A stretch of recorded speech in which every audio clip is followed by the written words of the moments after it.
Tonight, through the use of the sports machine, it's the Pistons bench that helps make them winners. The St. John Storm of New York thinks they've got the coach that will make them champions. Is being asked again, is tonight's Pro Bowl John Elway's final appearance? I'm George Michael. Is this the year that Rusty Wallace finds happiness at the Daytona 500? Tonight on the Sports Machine. You know, in last season's Western Conference Final, the Jazz swept the Lakers in 4 games. You can appreciate that today in their rematch, the Lakers were hoping for a little revenge. What they got was another loss, and those guys did them in again. Those guys being Karl Malone and John Stockton, who get, now hear this, 27 of Utah's 30 points in the fourth quarter. The Jazz rallied to beat the Lakers 191. Let's take you out to the Great Western Forum. Oh, the mailman's supposed to deliver through all kinds of weather. Karl Malone looking for his footing in the first half. Mailman said, oh man, I never did like this floor much out here. The luckiest shot, or is this the best shot? Hey, Shaq, I'll call it the best shot, okay? Was there a little luck involved? Was there a little luck involved in that? Oh, my. And Shaq wants a foul. Shaq says, come on, where's the foul? Jack Nicholls says, you got to give me the foul. You got to give me the foul. By the time we get down to the end of this game, though, it was the guys who have done them in so often. John Stockton and Karl Malone. That's John Stockton bringing the ball up. On the wing, he's got the mailman, Karl Malone, and these two know exactly where each other is. Karl Malone with the finger roll. He scores 28 points for Malone. The Jazz erase a 13-point deficit. They beat the Lakers 100-91. It's amazing. We're in New York, where everybody loves the game and everybody wants to be a star. Pick it up with the Heat in black. This is the most embarrassing play of the day. This is Alonzo Mourning of the Heat saying, don't bother me. Alonzo, look behind you. Just see the look on his face. Where the bleep did Charlie Ward come from? Charlie in the lane. He drives, he spins, he feeds to Allen Houston. 21 points for Allen Houston. But lest I get carried away, the Knicks trailed this entire game, folks. Now it's tied 69-69. This will kill you. Miami's Terry Porter is at the bottom of the screen. You see the shot clock going down. He's got a guy right in his face. He throws it up over the top of his head, and it's good. Porter with 3 of those down the stretch. The Miami Heat and the Knicks their second loss. I'm sorry, Patrick, 83-79. He is a fan's favorite on the NASCAR circuit. Rusty Wallace says, hey, Daytona, you owe me one. And here's tonight's 1-800-COLLECT trivia question. What NBA franchise owns the longest current streak without winning a title? Everybody says the Indiana Pacers are the early favorite to win the Eastern Conference title. I mean, everybody likes the Pacers, and rightly so, but it is the Detroit Pistons who are 2-0 and showing off incredible bench strength. The Pistons, who opened the season with a win over Miami, beat the Pacers today, and the star of the game wasn't Grant Hill, who had 26 points. It was their bench. 47 points for the Pistons off of the bench. We're at Auburn Hills, Michigan. End of the first half. Larry Bird says, we need a miracle. He's calling for the miracle play. What's the miracle play? Watch the bottom of your screen. That's Fred Hoiberg of the Pacers from 3/4 court as the buzzer sounds, and it's great. It's just as good as you could ask for. And by the way, that was the only basket of the game for Fred Hoiberg. He likes to do a little flash, you know, a little flair. Second half, the Pacers' Mark Jackson tries to drive across the lane, loses it in traffic. Grant Hill is the recipient of the loose basketball. Hill all the way. 26 points for Grant Hill to lead the way for Detroit. But even though Grant was the high point man, it was their bench that did the job. Talk about great play off the bench. Lindsey Hunter to Don Reed. Don Reed dishes to Jerome Williams, a couple of former Georgetown stars. The Pistons at 2-0 beat Larry Bird's Pacers 107-98. Just 3 days ago, 12th-ranked North Carolina suffered their worst loss of the year to Clemson. Today, North Carolina took it out on Florida State. 6 Tar Heels in double figures. North Carolina crushes Florida State 98-64. Let me take you to Chapel Hill. We're in the first half of the game. North Carolina in white. I love this play. Ed Cota to Ademola Okulaja. North Carolina led the early, and they led all the way 54-28 at the half. Man, they do work the alley-oop. Oh, but the alley-oop doesn't always work. Check this out.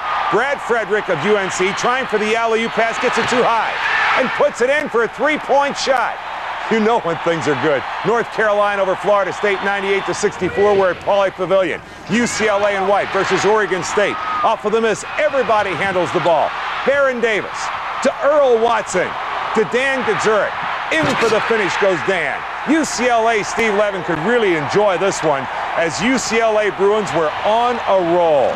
Oregon State again would lose the basketball. Unforced turnovers. This one, loose ball. It's Baron Davis who picks it up. Brings it up the side, goes behind his back in traffic, then to Earl Watson on the perfect bounce. UCLA over Oregon State, 85-67. You know that UCLA is one of the all-time winning teams. Do you know who the top 4 schools are in the history of the NCAA for winning programs? Well, among those happens to be people like North Carolina, Kentucky, and Kansas. They've got more wins at St. John's, but these schools also have won a national championship. St. John's is the 4th winningest school in NCAA history. Their new coach, Mike Jarvis, says, hey, anything is possible. Let's take you to the nation's capital to meet Mike Jarvis. He is a charismatic coach who creates a winning atmosphere. A coach who never had a losing season at the high school level, never a losing season at the college level. He took a 1-29 George Washington team and led them to 4 NCAA tournaments. And this summer, Mike Jarvis took his act to Broadway, the Big Apple, to St. John's.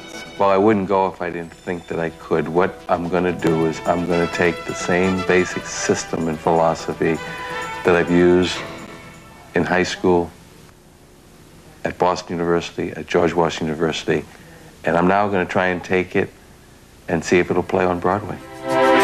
He is ready to challenge the basketball mecca of New York and do it his way. If I'm covering the ball here and the ball's passed, I'm running to the middle position to get in defensive position. I'm not backpedaling, okay? The backpedaling's over, guys. St. John's represented a special challenge for Mike Jarvis. It would require everything he had as a coach, as a teacher, and a philosopher. He inherited a good group of returning players. But despite their talent, part of the program appeared to be in turmoil. It needed stability. And that's just what Mike Jarvis brings to the game. This is one of the great challenges that I'll ever have. I've got some wonderful young men, but you know, they've unfortunately had, some of them had 3 different coaches. And so we got a lot of, like, I guess, reprogramming to do, and that's not easy. Mike Jarvis is making his mark. The Red Storm have been ranked in the top 10 this year. They're currently at 18-6. They've lost to people like Connecticut, Duke, and Miami. But each time out, they show that they can compete with the best in the country. This team has come so much closer together than they've been in years past. And about the players, Mike Jarvis didn't recruit them, but everyone bears his brand. I try to convince myself that I would have recruited these guys. And I'm going to try to find, you know, the things that they can't do. I'll try to accentuate the positive, try to hide the negative things, and basically try to blend them into a team and embrace them just like you would if you adopted a child. Well, once you adopt, that child is yours. I mean, all the way. The focus is once again on winning with pride. He gives and gets respect. His passion for the game is impeccable. Mike Jarvis has a red storm rising over New York. I said coach, teacher, philosopher. Did I mention actor? It's becoming a tradition. For the 3rd time in 4 years, rain has kept the Pebble Beach Pro-Am from going the distance. Payne Stewart, who has only won once on the PGA Tour since 1991, his U.S. Open, he gets the victory and takes home $540,000. We're at rainy Pebble Beach. Payne Stewart was the last golfer of the day yesterday. This is his approach on 18. This shot for Payne Stewart was as nice as you could possibly ask for. This approach by Payne Stewart puts him right there where he finished off strong for the day. Today, rains wash out the final round. Stewart wins the Pebble Beach Pro-Am. 3 times he had been second. Now he finally gets it. Here's the answer to tonight's 1-800-COLLECT trivia question. What NBA franchise owns the longest current streak without winning a title? The answer is the Sacramento Kings, who last won the NBA championship back in 1951 as the Rochester Royals.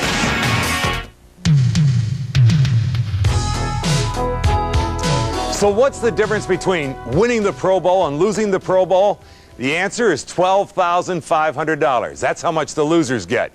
The winners each get $25,000. Not bad money for a free trip to Hawaii, eh? Let me take you over to Honolulu. First half of the game, the AFC in red. All eyes on quarterback John Elway, wondering if this is the last time they'll ever see him. Not. He avoids the rush, then throws for the Bills' Sam Gash. Touchdown. John Elway was in for one series, 4 of 5, 55 yards, and a touchdown. That quick, it was 7-0. Oh, late in the first half, this is my favorite play of the game. AFC quarterback for the Jets, Vinny Testaverde's pass. Terrible pass, Vinny. Picked off by Deion Sanders at the 9. Deion's going to go 91 yards for the touchdown. But watch number 88 in red at the bottom of your screen. He will not give up. That's Ed McCaffrey who gets him at the 3-yard line, and time runs out. Time runs out before Deion could call time. Deion, you were too late in the third quarter. Randall Cunningham is in for the NFC. Randall Cunningham wants to throw to the top right. It's picked off by Ty Law. Law had that one read all the way. The Patriot goes 67 yards for the touchdown. He is named the co-MVP of the game along with the Jets' Keshawn Johnson. AFC wins for the third year in a row, 23-10. Ty can dance, and his team gets penalized 15 for taking off the lid. Auto racing Mark Martin has never won the Daytona 500, but he has won the longest race held at Daytona, which is the 24-hour Daytona sports car race. And today, Mark Martin won the shortest race. He won the shortest at Daytona. It's the 25-lap Bud Shootout. Let me take you to Daytona International Speedway, because you might say, what happened to Jeff Gordon? Let me show you. Jeff Gordon goes into his pit to make a stop, but he goes over the white line in front of his pit. You can't do that. So he gets penalized 15 seconds. Basically, he's put a lap behind everybody. So that's it. I quit. I ain't coming back. I ain't wasting my time. So Jeff Gordon was out. As they head for home, it's Mark Martin who wins the Bud Shootout. Ken Schrader is second. Bobby Labonte is third. First stock car win for Martin at the Daytona 500, or at the Daytona Speedway in 73 races. You're in the ARCA 200. It's the season debut of their race. On lap 14, the center car is Mark Gibson. Gibson, number 59, loses it. He gets up on his side. He is run into by Don Pardis. Pardis pushes him up, but not quite over. Gibson, among 5 other cars who was involved, no one was seriously injured, but man, the damage down at Daytona was extensive. And then on the restart, check this out. Driver Joe Cooksey hits the pace car. How can you hit the pace car, Joe? Whose car suffered the most damage? Somebody's got to pay for that pace car. The winner of the race is this man, 1986 Rookie of the Year, Bobby Gerhart, who wins his first ARCA victory after 113 starts without a win. Hey, if you think Dennis Rodman only drives his coaches and teammates nuts, Howard Eskin tells us in this week's edition of Rumorville, you got to think again. George, this week I want to start with an interesting story on agent-client relations. Now, the agent is Dwight Manley. The client is Dennis Rodman. Manley represents a few clients in the NBA. His biggest, other than Rodman, is Utah's Karl Malone. But let's get back to Dennis Rodman. Rodman is still looking for work in the NBA with the LA Lakers and Orlando out of the picture. He is now also looking for a new agent. Why is not the usual. The player usually fires the agent. In this case, Dwight Manley fired Dennis Rodman. The reason is no different than what Rodman does with coaches. Rodman would not follow direction and is now using an LA-based entertainment firm. In football, a member of the Super Bowl champion Denver Broncos is not a very happy guy these days. The Broncos left Neil Smith exposed to the expansion draft. Smith has told friends he will not play in Cleveland if drafted by the NFL's newest team. Neil Smith wants to play for Bill Parcells and the New York Jets. Mark Messier has won 5 Stanley Cup championships with Edmonton and the New York Rangers. Currently, he is buried with the Vancouver Canucks, but not after March 23rd. It is all but a lock. Messier will not finish the season with the Canucks. He went to Vancouver to be with his former coach, Mike Keenan. But with Keenan gone, and now Coach Mark Crawford wanting to coach a younger team, there is a good chance Messier could end up right back in the Big Apple. From Rumorville for the Sports Machine, I'm Howard Eskin. All right, Howard. Our Prime Star Play of the Week features the latest stunt by motorcycle daredevil Robbie Knievel, son of Evil Knievel. We're in Las Vegas. This is Robbie Knievel, son of the legendary Evil. He's going to try for 130 feet from one hotel to another, 18 stories above the ground. In doing it, he gets our Prime Star Play of the Week. And coming up, you'll meet one of the sentimental favorites to win this year's Daytona 500. As we continue with our 15th anniversary here at the Sports Machine, we remember back 10 years ago, February of 1989, when sentimental favorite Darrell Waltrip won the Daytona 500 and did the Icky Shuffle in honor of Icky Woods. You saw it here on the Sports Machine.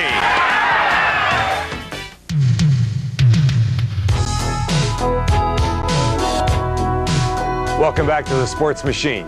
Next Sunday, it's the Daytona 500. Dale Earnhardt, of course, hoping to repeat last year's success. Rusty Wallace has never won this race in 16 years. And he says this is his year to finally win NASCAR's most prestigious race. Let me take you trackside and Rusty. St. Louis, Missouri.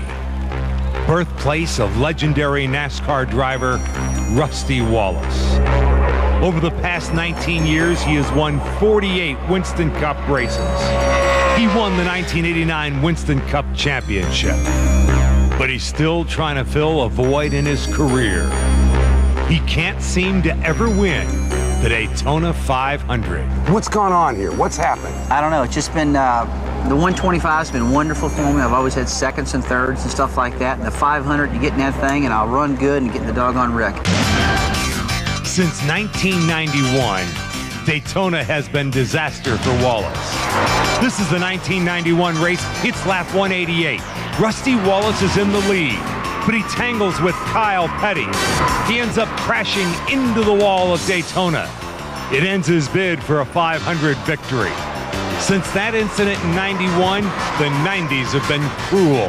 Kyle Petty and a couple other guys got alongside me. There was a draft that was closing on me. I was leading at the point. I got into it, and the wreck happened. And that point on, every year has had bad luck, it seems like.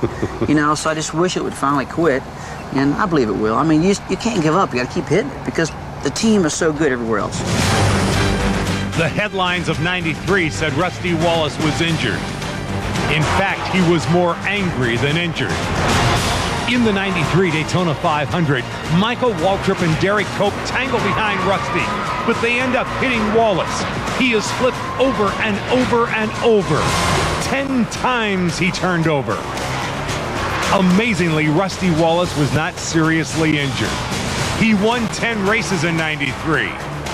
But when you say 93, they think about that wreck. Did that wreck have any lasting effect on you at all? No, that wreck right there really got me hot. I mean, I was thinking, man, all day long, and two guys wrecked like this. But then I went to Talladega again and did it again.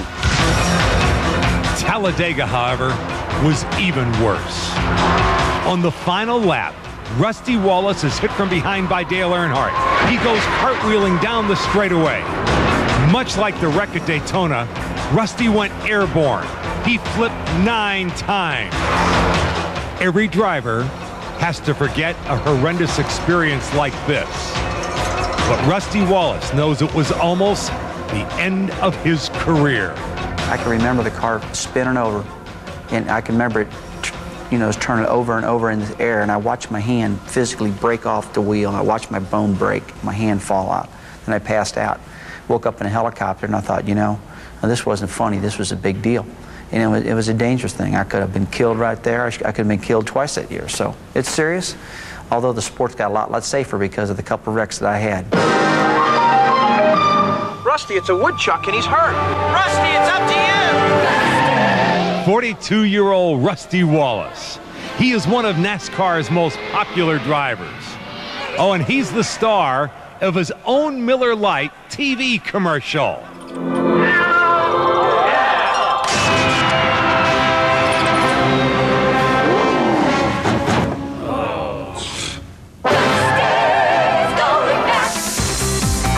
Last season, Rusty Wallace, driving the number 2 car, ended one of the longest struggles of his career. He snapped a 59-race winless streak by finally winning in Phoenix last October. The streak that Wallace would most like to end is his 16-year winless streak at Daytona. He's paid his dues, especially in the 90s. Rusty says it's time for a little Daytona enjoyment. If any racetrack owes me something, Daytona definitely owes me something. There's a bunch of racetracks that I feel like it owes you something, they really don't. But boy, I tell you what, Daytona, when you tumble down that thing and had some of the wrecks and bad luck I've had, you're ready for it to pay you back a little bit. He is one of NASCAR's most accomplished drivers. But that ultimate prize, the Daytona 500, has always eluded him. Last year, Rusty Wallace watched as Dale Earnhardt finally captured his first Daytona 500 in his 20th try. Now it's Rusty's time. I mean, I'm going into Daytona for the 500 feeling real confident, feeling like this could be my year. And I said in my speech the other day at the NASCAR banquet that, you know, Dale won the 500 this year, and I'm darn proud of him because I know he won it real bad. But this year's my turn. He's 42 years old. He has 48 Winston Cup victories and a world championship. He plans to make headlines next Sunday by finally winning the Daytona 500. Thanks for being with us. Look forward to seeing you next Sunday on The Sports Machine. Have a good week, everybody.